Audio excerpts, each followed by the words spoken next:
ಅಂಗನವಾಡಿ ಕೇಂದ್ರಗಳಲ್ಲಿ ಪೂರ್ವ ಪ್ರಾಥಮಿಕ ತರಗತಿಗಳನ್ನು ಆರಂಭಿಸುವ ಚಿಂತನೆಯಲ್ಲಿ ರಾಜ್ಯ ಸರ್ಕಾರವಿದೆ.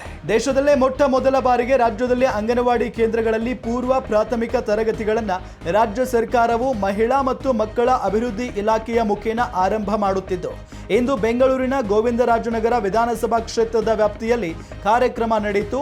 ಆ ಕಾರ್ಯಕ್ರಮದಲ್ಲಿ ಮಾನ್ಯ ಮಹಿಳಾ ಮತ್ತು ಮಕ್ಕಳ ಅಭಿವೃದ್ಧಿ ಇಲಾಖೆ ಸಚಿವರಾದ ಲಕ್ಷ್ಮೀ ಹೆಬ್ಬಾಳ್ಕರ್ ಅವರು ಪೂರ್ವ ಪ್ರಾಥಮಿಕ ಶಾಲೆಗಳಿಗೆ ಚಾಲನೆ ನೀಡಿದರು.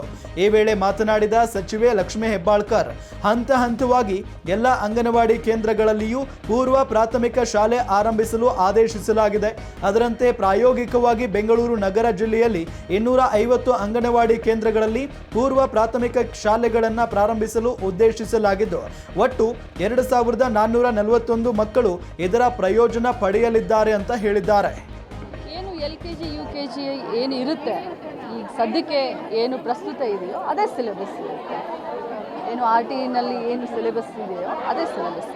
2 ವರ್ಷ ಸುಮಾರು ಇವತ್ತೇನು ನಾವು ಪ್ರಾರಂಭ ಮಾಡಿದ್ದೀವಿ ಬೆಂಗಳೂರು ನಗರದಲ್ಲಿ 250 ಅಂಗನವಾಡಿಗಳನ್ನು ಗೌರ್ಮೆಂಟ್ ಮಾಂಟೆಸರಿ ಅಂತ ಮಾಡ್ತಾ ಇದ್ದೀವಿ. ಅದರಲ್ಲಿ ಸುಮಾರು 2 ರಿಂದ 2.5 ಸಾವಿರ ಮಕ್ಕಳು ಆಲ್ರೆಡಿ ಇದ್ದಾರೆ. ಸೊ ಅವರೇ ಅದನ್ನು ಕಂಟಿನ್ಯೂ ಮಾಡ್ತಾರೆ.